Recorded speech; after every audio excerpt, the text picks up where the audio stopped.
Corrosion issues in nuclear industry. Lecture by Dr.G.Subramanian, Chief Scientist retired, CSIR, Central Electrochemical Research Institute.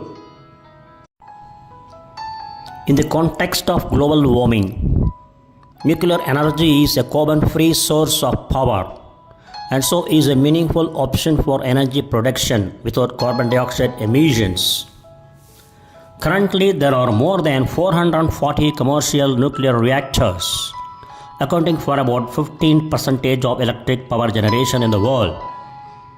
And there has not been a major accident in over 20 years.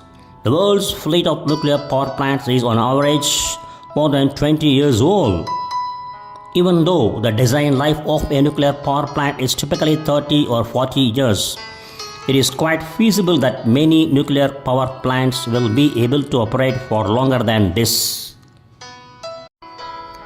The re-emergence of nuclear power today is founded on the present generation of nuclear reactors meeting the demands of extended service life, ensuring the cost competitiveness of nuclear power and matching enhanced safety requirements. Nuclear power plant engineers should be able to demonstrate such integrity and reliability of their system materials and components as to enable nuclear power plants to operate beyond their initial design life. Effective waste management is another challenge for sustainable nuclear energy today. More precisely, a solution is needed for the management of high-level and long-lived intermediate-level radioactive waste over the very long term. Most nuclear countries are currently gathering the data needed to assess the feasibility of a deep geological waste repository, including the prediction of the behavior of materials over several thousands of years. The extended service life of nuclear power plants and the need for permanent disposal for nuclear waste are today's key issues in the nuclear industry. We focus here on the major role that corrosion plays in these two factors and on the French approaches to these two issues. Nuclear power plants. At the forefront of the energy challenge is the necessity of operating plants for as long as possible in a safe and cost-effective manner. In order to fulfill such a task, the aging of materials, components and structures must be kept under control. Nuclear power plants have suffered various failures through corrosion since 1970s, costing the industry billions of euros. By design, supposedly high corrosion-resistant alloys have been used, such as nickel-based alloys, stainless steels and zirconium alloys. However, the field is rich with examples of corrosion failures of these alloys. A comprehensive review of these failures would require too many pages, so this article focuses on just some of the major forms of corrosion. Materials in nuclear power plants. Although there are several types of nuclear power plants, pressurized water reactors (PWRs) and boiling water reactors (BWRs) are the most common. Figure 1 on the right side gives the view of the schematic layout of pressurized water reactor. You can see here reactor coolant system, core, pressurizer, PZR, SG, that is steam generators, from there throttle valve, then main turbine. You can see turbine, main condenser, from turbines energy is liberated, produced, and from main condenser again through feed water pump, again it is going back. In a pressurized water reactor, heat is generated by fission in the core and transmitted to the steam generators, SGs, by pressurized water that is forced through the reactor cooling system, RCS, by reactor cooling pumps. RCS, reactor cooling systems, piping. In the nuclear power industry, this refers to critical large diameter piping within a nuclear reactor's primary loop.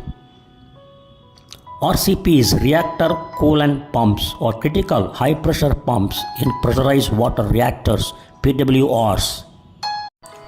that circulate water coolant from the reactor core to the steam generators, carrying heat away to produce steam for electricity, acting as the heart of the plant for heat removal and ensuring safety by maintaining flow.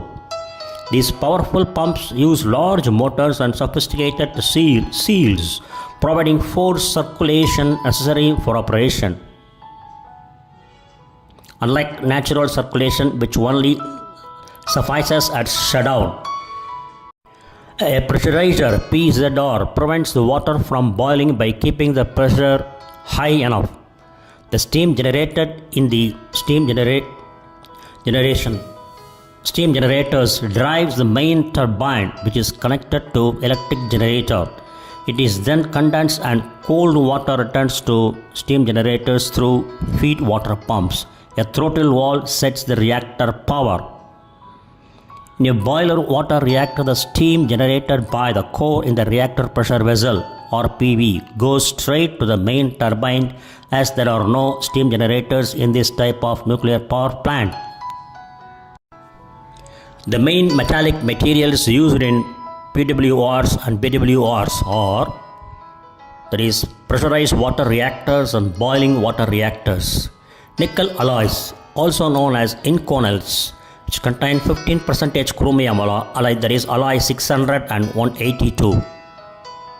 20% chromium, that is alloy 82.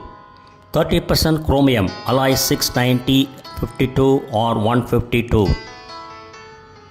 These alloys are mainly used for steam generator tubes alloys 600 and 690. Some RCS penetration or RPV top and bottom heads, reactor pressure vessel top and bottom heads, and RCS wells alloys 182, 82, 52 and 152. Alloy 800, ink alloy 800, which is not a nickel based alloy but contains 33% nickel and 22% chromium with 45% iron, is also used mainly for steam generator tubes. The alloys used for steam generator tubes, mainly alloy 690 and 800, were selected for their good general or stress corrosion resistance. Stainless steels SS. The most typical are the 300 ASTM series, American Society for Testing Materials, 304, 308, 309, 316, 321 and 347, which contain around 10% weight nickel and 20% chromium. Some containing other elements such as molybdenum and titanium. The vast majority of the components holding radioactive water or gas are made up of stainless steels. The RCS pipes and wells, RPV cladding, RPV internals, RCPs, piping, wells, pumps, valves, heat exchangers of the various nuclear systems, example, chemical and volume control system, safety injection systems, reactor residual heat removal system, and condenser tubes. ASTM 400 series 403 and 405 steels are also used, but to a lesser extent. Stainless steels are selected for their good corrosion resistance. The main metallic materials used in PWRs and BWRs are zinc zirconium alloys. Zirconium alloy with elements such as niobium, tin, or iron is used as cladding for fuel rods. Zirconium is selected because of its lower tendency to capture neutron. Zirconium alloys also exhibit good corrosion resistance along with high mechanical properties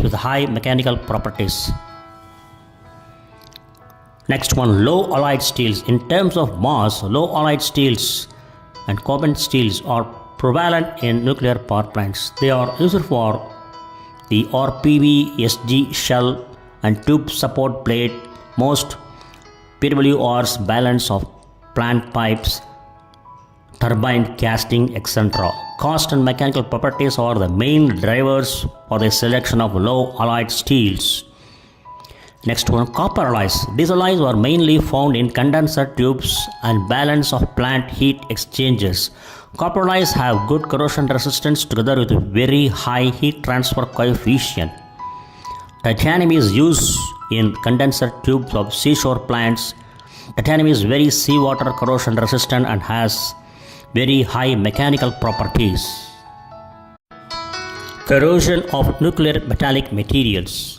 Apart from titanium, each one of the main metallic materials listed above experiences at least one of the following types of corrosion. There is stress corrosion cracking SCC, irradiation assisted stress corrosion cracking IASCC, environmentally assisted cracking EAC, intergranular attack IGA, flow assisted corrosion FAZ, general corrosion GC, ammonia corrosion AC, and biologically influenced corrosion MIC. Examples of some of these forms of corrosion are presented below. Stress corrosion cracking can be trans or intergranular corrosion. However, in primary water, SCC is mostly intergranular. To occur, SCC needs a combination of three factors: a susceptible material, an aggressive environment, and high stresses. 15% chromium nickel alloys are proven to be very susceptible to primary water SCC, PWSCC. The most common problems concern alloy 600 and 182 failures, such as in steam generator tubes, figure 2 on the left side. Stress corrosion cracking observed on steam generator tube made of alloy 600. You can see image on the left side. You can see cracks, visible cracks. On the right side you can see corrosion along the grain boundaries, white precipitation on the grain boundaries.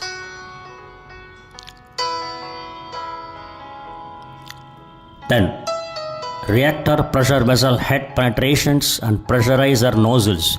These cracks and leaks lead to repairs, that is pressurizer nozzles, or replacements, that is steam generators, reactor pressure vessel upper head.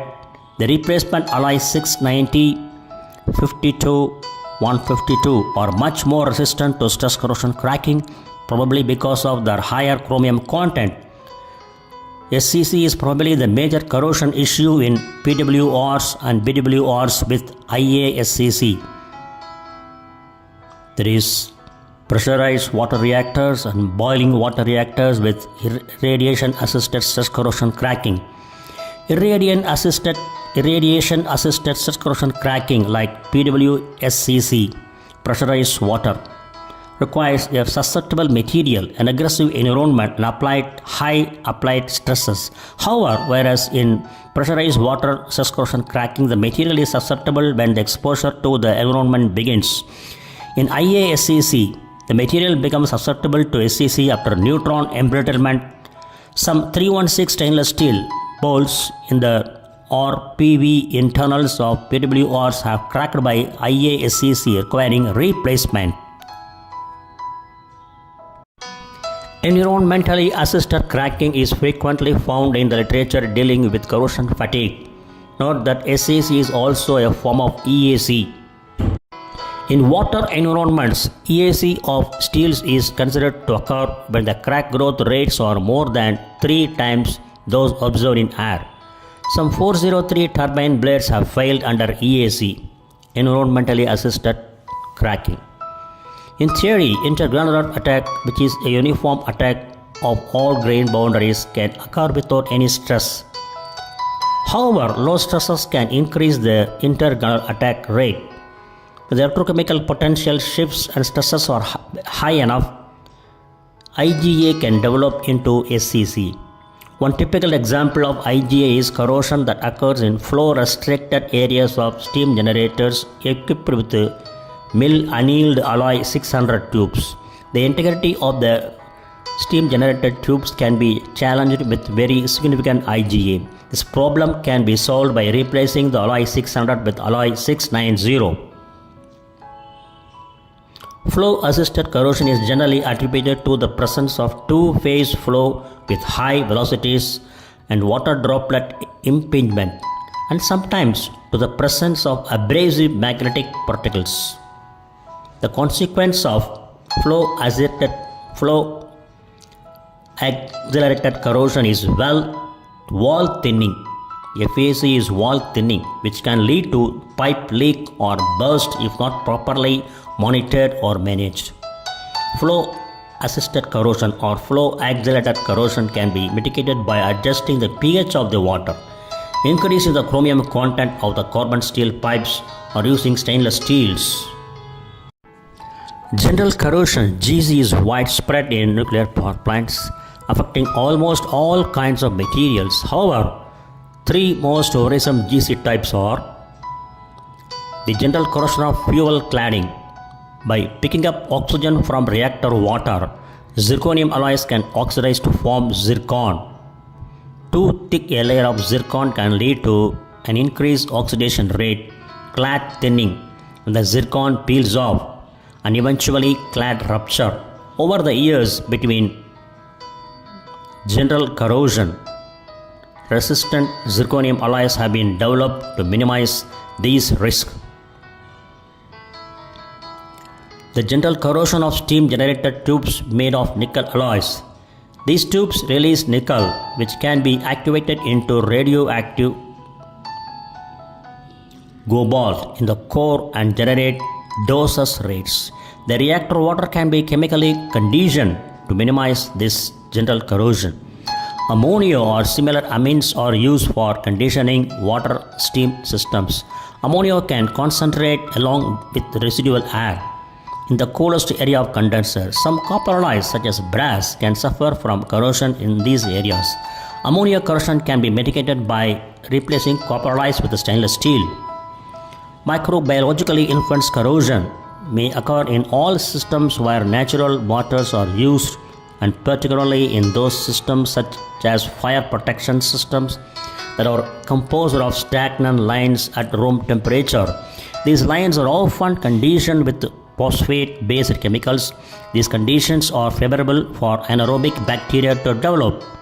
Pits have been observed in stainless steel pipes, especially in well-affected zones, and have led to leaks in some instances.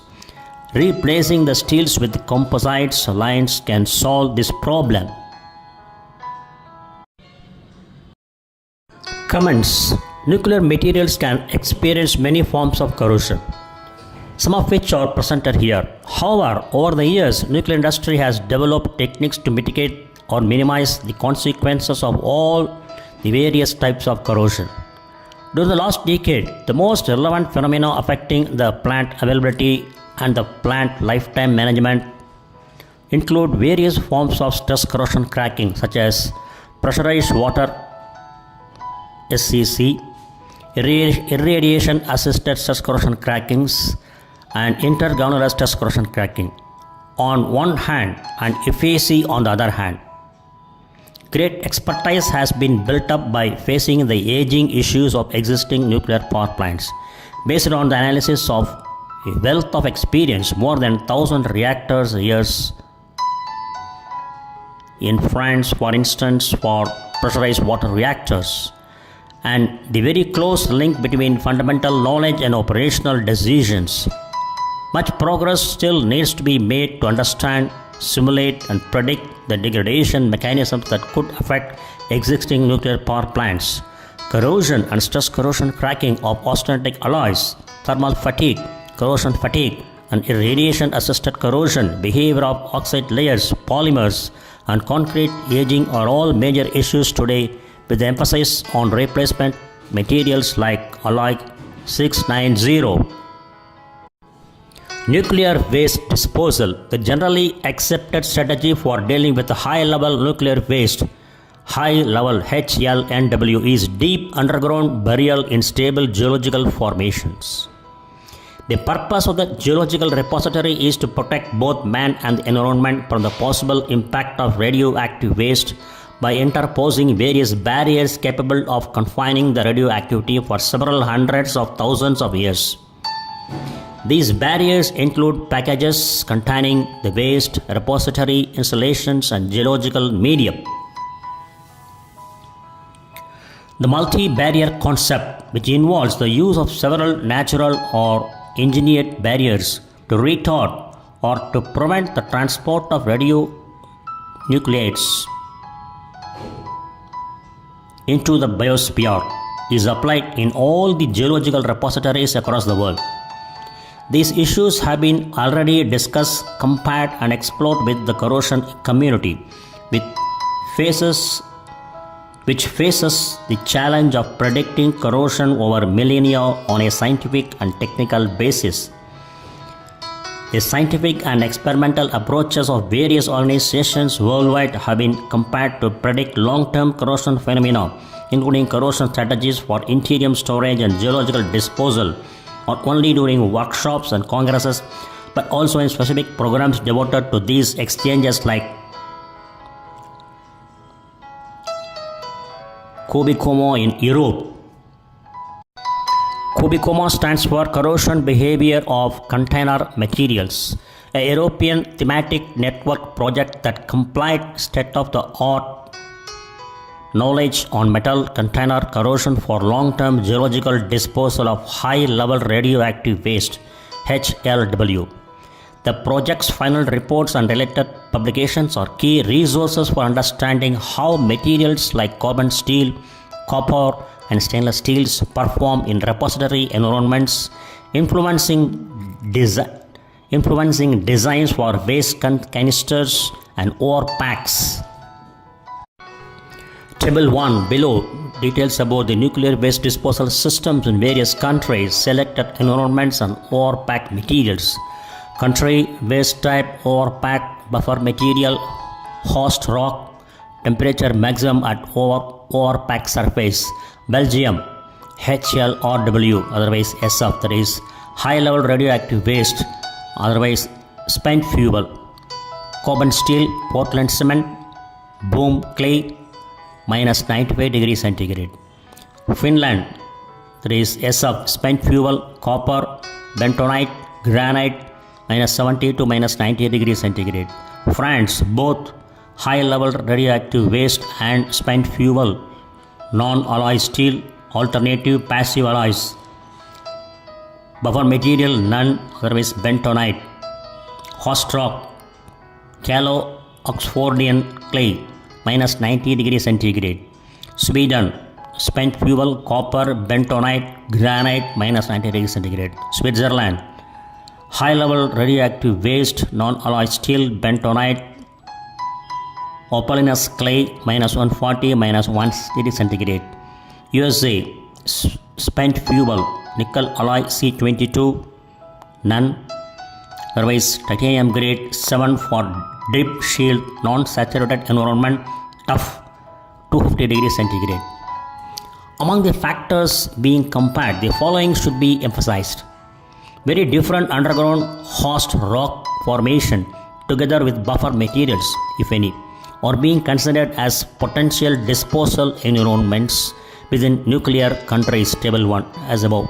The compositions of various potential host rock formations, including unsaturated systems, vary greatly. The composition significantly influences the selection of the candidate container and ore pack materials. A wide variety of metallic materials have been investigated as candidates by a number of national corrosion programs, which have all developed separately and not with the same agenda. Materials for nuclear waste disposals. Over the years, two basic approaches have been considered to potentially satisfy the lifetime requirement imposed on the waste ore pack: the corrosion resistant and corrosion avoidance concepts. In the corrosion avoidance concept, materials such as carbon steel, copper in oxidizing environments corrode at a significant but low and relatively predictable rate. These materials can be used if sufficient thickness is allowed for the depth of corrosion expected during the desired lifetime. The corrosion resistant concept, relatively thin and highly corrosion resistant materials are relied upon to provide the required container lifetime. Corrosion resistant materials such as stainless steels, nickel based alloys and titanium alloys, copper, in reducing environments free of complexing agents, exhibit a high resistance to corrosion attack. in the expected disposal environment. Such materials degrade at a very low rate and can therefore be used in comparatively small thicknesses. With the use of corrosion-resistant materials, the risk of localized corrosion phenomena, pitting corrosion, crevice corrosion has to be taken into account, because this can cause sudden, large and unpredictable increases in the rate of corrosion. Evaluating the suitability of candidate container materials for disposal of HLW and SF. In deep geological formations, rock salt, clay, granite, tuff, and predicting the corrosion performance of waste containers over long periods of time have presented a worldwide challenge from the materials, engineering, and corrosion points of view for several decades. In French concept, the overpack or the container not only forms a part of the high integrity barriers but is also a major component of the reversibility that is required for the French geological repository. Image on the left side gives a view of the figure 3 illustration of French clay geological concept and schematic view of a vitrified disposal cell. Disposal cells are excavated underground in the host formation and are grouped in modules. These modules are integrated in a drift network line linked to the surface by access shafts.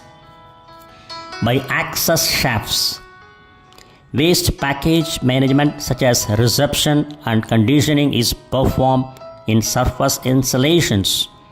Reversibility means the possibility of retrieving emplaced packages as well as of intervening and modifying the disposal process and design.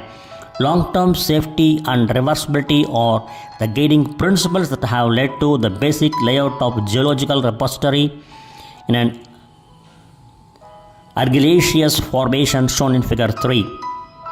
This concept integrates safety from the very first phases of design and allows the progressive orientation of choices towards solutions offering the greatest robustness with respect to knowledge and certainties, and introducing prevention and protection measures against identified risk. The overall approach is iterative. Corrosion behavior. Much knowledge has been gained about the corrosion behavior of metallic materials over the periods of several thousands of years, but this base needs to be developed further. As pointed out in the introduction to the first workshop on prediction of long-term corrosion behavior in nuclear waste systems, the lifetimes of most industrial materials range from a few seconds or minutes, example rocket engines, to several tens of years for nuclear power plants, up to 100 years or more for civil engineering infrastructural systems, example bridges and roads. The robust and reliable prediction of corrosion damage is an absolute necessity in any repository concept evaluation. The international approaches to demonstrate the feasibility of predicting corrosion of non-alloy steels over long periods of time are based on the following. Figure 4 on the left side, which has two supplementaries. It illustrates the corrosion experiments for nuclear waste disposals. Views of carbon steel and clay specimens after 8 months at 80 degrees centigrade in saturated conditions. You can see the clay specimen where 2 carbon steel specimens were tested. On the left side, on the right side you can see carbon steel specimen. From these experiments, corrosion rates are estimated, corrosion products are determined, corrosion mechanisms are verified, and the influence of corrosion products on clay behavior is investigated. Data from experimental studies are compared to those obtained by other international laboratories, and semi-empirical models are developed in order to perform initial estimations of service lifetimes and demonstrate their feasibility. These include corrosion rate evaluations, parametric investigation, and observations of the corrosion products, as shown in figure 4. Predictive models should be based on the mechanisms of corrosion phenomena in order to be robust and reliable, and are currently under development. Mechanistically based models also lead to an improved understanding of damage evolution. Archaeological artifacts are used to demonstrate the feasibility of long-term storage and to provide a database for testing and validating the models. Investigation of artifacts appears to be a promising approach for validating deterministic models, provided that the limitations of the archaeological data are understood and recognized.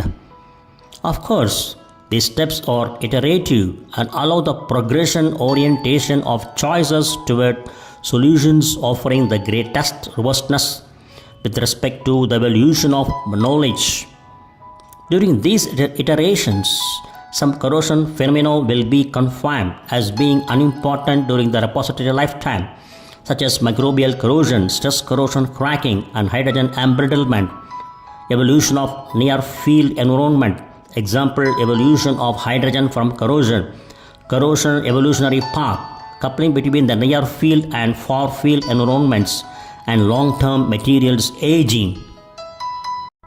Conclusion. In the past few decades, nuclear materials scientists and engineers have accumulated a wealth of experience in the behavior of materials used in present generation of nuclear power plants.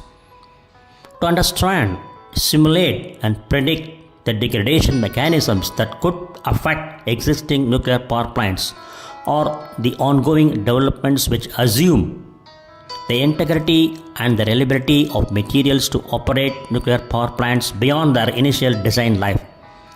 The feasibility of deep geological waste repositories is the subject of sustained research and requires an increase in our fundamental knowledge of corrosion processes and the accurate prediction of corrosion behavior over millennia. Furthermore, the increase in global energy demand, coupled with an increasing awareness of environmental issues, has prompted the development of next-generation nuclear energy systems. High-temperature reactors of Generation 4 are for tomorrow. The first prototypes are planned by 2020, while fusion-type reactors are expected by the end of the century. The success of these international initiatives depends mainly on the development of suitable materials that are able to withstand high temperatures and the environments which become aggressive at these high temperatures. Supercritical water, helium at 800 to 100 degrees centigrade, molten salts, liquid metals, etc. The corrosion and compatibility of a wide range of new materials. Refractory alloys based on niobium, tantalum, molybdenum, tungsten. Oxide dispersion strengthened alloys ODS. Ceramics and composites such as silicon carbide, advanced coating, etc. are being investigated extensively in laboratories for high temperature reactor technology. These are the materials of tomorrow.